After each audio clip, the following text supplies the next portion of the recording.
welcome to a deadly exciting Squid Game's watch party.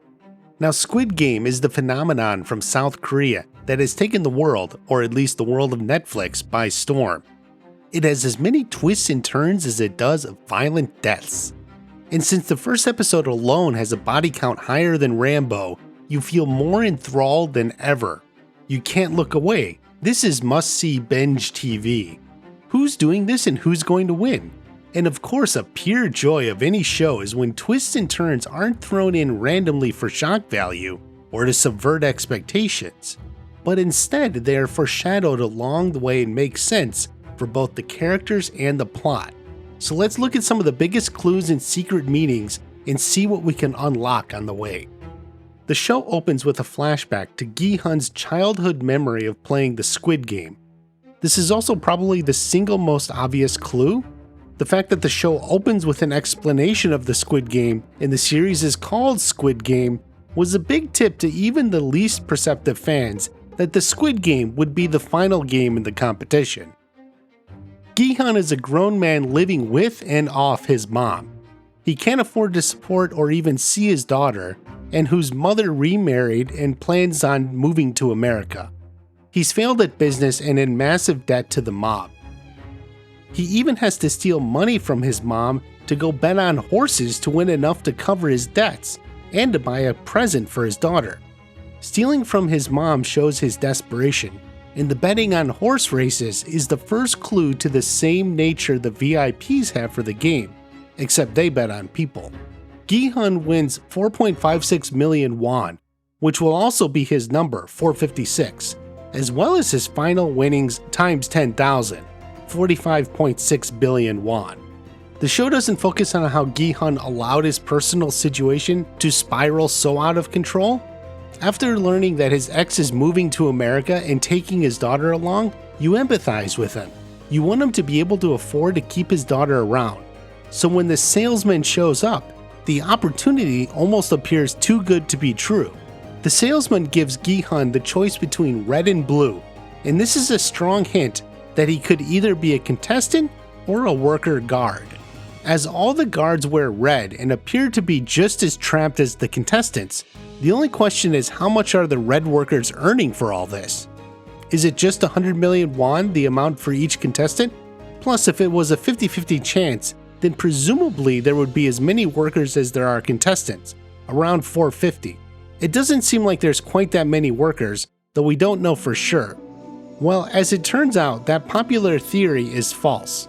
The show's creator, Hwang Dong-haik, has confirmed in interviews that the colors of the paper have no relation to what they are in the game. Instead, the colors come from an urban legend about a restroom ghost who offers red toilet paper or blue. It's a trick question. Both choices lead to a painful death.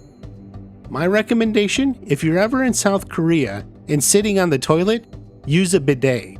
Anyway, I think the selection for guards had some similar method of bribery or blackmail.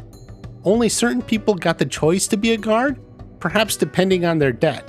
For many contestants, 100 million won wouldn't even be enough to pay what they owe, so they wouldn't do it. So the guards and workers could be criminals hoping to get their records wiped clean, or they also had debt but not as much. And just for reference, 100 million won, the prize money per contestant and potential amount of pay for a red game worker, comes to 83,600 American dollars. That means the total 45.6 billion won prize pool converts to 38,121,600 American dollars. Obviously, it's more than enough to be set for life, but then there are lottery winners who walk away with a lot more than that. After he agrees to join the game, his password for pickup is red light green light, an obvious reference to the first game as well as the title of the first episode. When Gi-hun first wakes up, we get a lot of clues. We meet Il-nam, who of course is the originator and architect of the games. There's a lot of clues hinting at this along the way.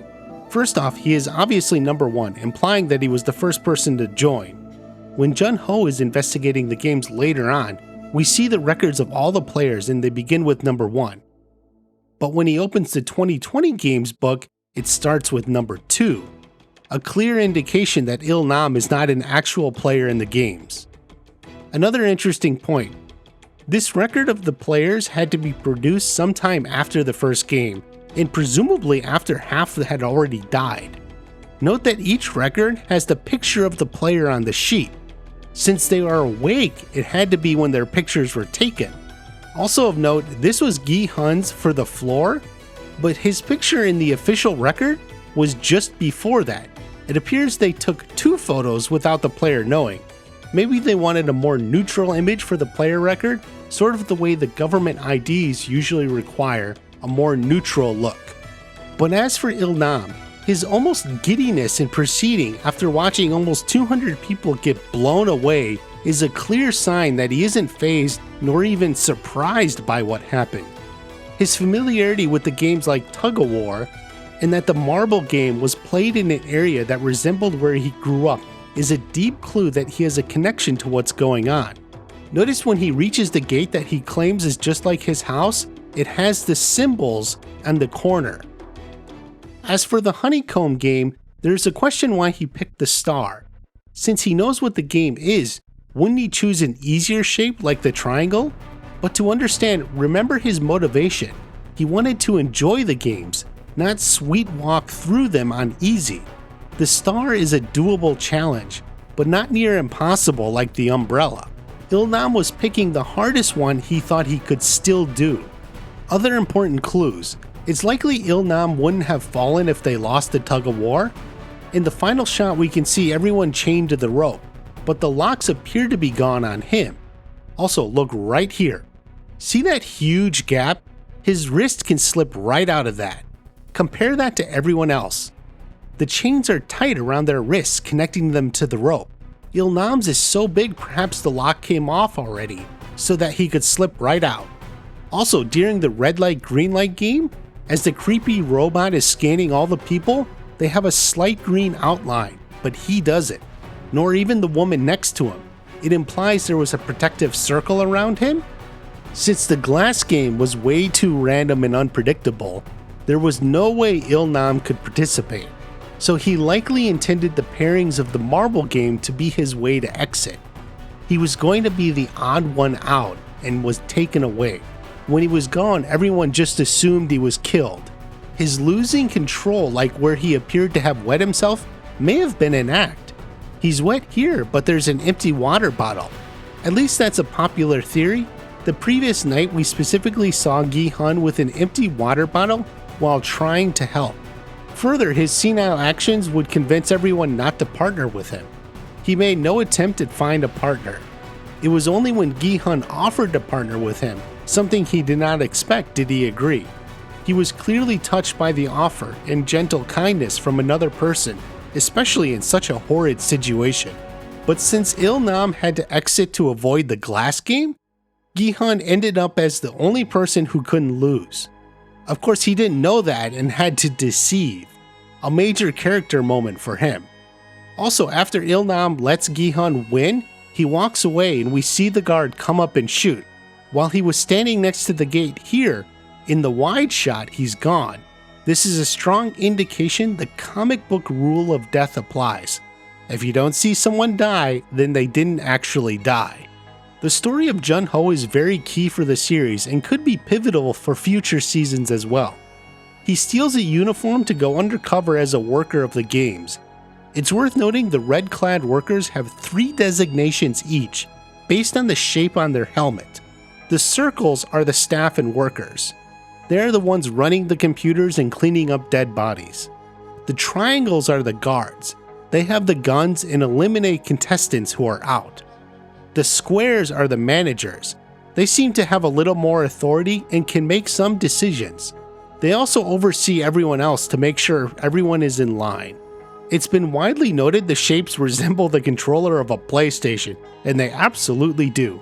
I tend to think that is a happy accident, however. I do feel ultimately the shapes represent the 3 shapes in the Squid Game setup. As that is the primary game and perhaps Il-nam's favorite, it is represented everywhere. From the doors to the control room, they lurk everywhere. And like I said, on the recreation of his old home. When Jun-ho breaks into the archive room, we see there are detailed records of everything going back to the beginning. It's worth noting in this year's games, the list of players begins on volume 12. Perhaps more telling though is the books are out of order. Notice that it's 10, 9, 12, 13, 14. What happened to 11? Is it off screen to the left? Does this imply someone else was recently going through these and put them back incorrectly? Was 11 removed because it had something to do with Ilnam? These are totally up in the air questions. After you drop a like, be sure to comment your own speculation as why these books are out of order. On a list of winners, John Ho sees that his brother actually won in 2015, which is when he went missing. He further discovers him on the list of players. Now, one of the biggest reveals is that the frontman is his brother. Obviously, after having gone through the games and then getting huge wealth, life lost its luster.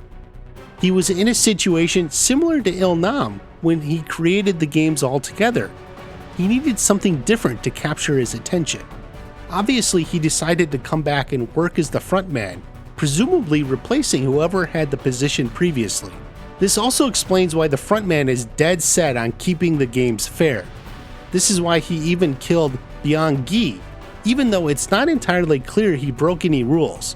While it's certainly wrong for staff to tell the contestants of the games beforehand, is it his fault that someone else was feeding him information? I would say no, though it is admittedly a nuance in the interpretation of the rules. But the frontman wasn't putting up with it and had him eliminated. The frontman then went on to apologize to the players coming from a place of genuine sorrow. He won the games because they were fair and he intends to keep that integrity. We are led to believe John Ho dies after encountering his brother at the cliff. However, he is only shot in the arm, the same wound the frontman received and survived. And again, the rule of comic books applies. If you don't see a person die, then they didn't actually die. You should assume he is still alive. The hopping game is interesting in that it shows how far a person is allowed to use a natural advantage. When the contestant with glass knowledge gets to the front, he makes a lot of headway. This upsets the VIPs and ultimately the frontman dims the lights to take away his advantage. That is the most revealing action in the whole games. It shows that the whole purpose is purely for the enjoyment of the VIPs. So if something comes up where you have an advantage, that will be taken away so the VIPs can have more fun. I would say this undermines the fairness of the competition a little bit. It does make the whole thing more into a lottery instead of a mix of luck and skill. At the end when the frontman says it was like betting on horses, but instead of horses it was people, shows the elite better than normal human attitude of the VIPs. They wear the most extravagant masks and obviously view everyone as inferior. They bet on the people like horses and force others to act as literal furniture, putting their feet up on them or having them around like decorations. On some level, treating people like a horse would be a step up. You don't kill a horse just because it lost a race. Two universal lures for entertainment are sex and violence. The VIPs are after both. There's plenty of violence in the games. The games even encourage it with lack of food and leaving a knife for each person. They bet on the violence. Then they use their influence to get sex. It's not exactly a fully consensual situation either. What matters is their own pleasure, and since they are extremely wealthy from banking, finance, technology, or pharmaceuticals, they feel entitled to it. You may not say no. The only acceptable answer is yes. Consider how even on his deathbed, Ilnam described the drunk man. Help the disgusting, stinking, drunk little piece of trash, huh? Wow, that was rough. Help the disgusting, stinking, drunk little piece of trash, huh? That isn't someone who has respect for those with less than him. All the VIPs share that belief. They are elitist and elitism to the extreme. Due to the lifelong connection between Gi Hun and Sang Woo, it's not surprising they ended up as the final two competitors. It shows the destructive nature of the game. They were friends but turn against each other and are ready to kill each other because it's the only way to survive. This certainly is to the delight of the VIPs. Gi Hun's offer to end the games so they can both walk away alive shows his true human spirit and how he is different from everyone else. You lose your humanity in this competition. The frontman won previously but came back to run it. Mentally, he could never leave. Gi-hun somehow kept his humanity to the end. Friendship is more important than all that money and death. Likewise, Sang-woo's dedication to his own family led to his sacrifice. He asked Gi-hun to take care of his mother. In the end, you admire Gi-hun winning despite trying to let it go. Only by his willingness to abandon all the money to save his friend can you accept that he wins it anyway. After the contest, the frontman tells him to just think of it like a dream. This is most certainly how most winners feel. It's how they cope. Gi-hun can't. He doesn't touch the money, only withdrawing 10,000 won. I do assume he must have paid off those loan sharks or whoever. Otherwise, it's unclear how he got them off his back. He gets in one final game with Il-nam, that someone would come help the drunken man outside. Help does arrive just as Il-nam dies. This is the final clue to him that there is good in humanity. It's the final key that drives his decision. He colors his hair. His change in outward appearance reflects the change in his inner self. He has to help Se-byuk's brother and get some money to Sang-woo's mother. They are taken care of. But after seeing the salesman and knowing the games are restarting, he has to do something. Now many think the red hair is a strong indication he will join the games as a worker, similar to how the frontman got involved. But he leaves the plane for America to hunt down the games and put a stop to it. He may try to join and work undercover, but Gi-hun is not one of those people. He can't let it go. That's why the final bet with Il-nam was so vital. You can expect this to be the main drive in the second season, with plenty of twists and turns. If you like this or have your own theories, leave a comment and let me know. If you want more, let me know. I may do a strategy guide on winning the Squid Game. What's the optimal path to victory? You need to subscribe to see it. Have a great day. I'll see you at the next watch party.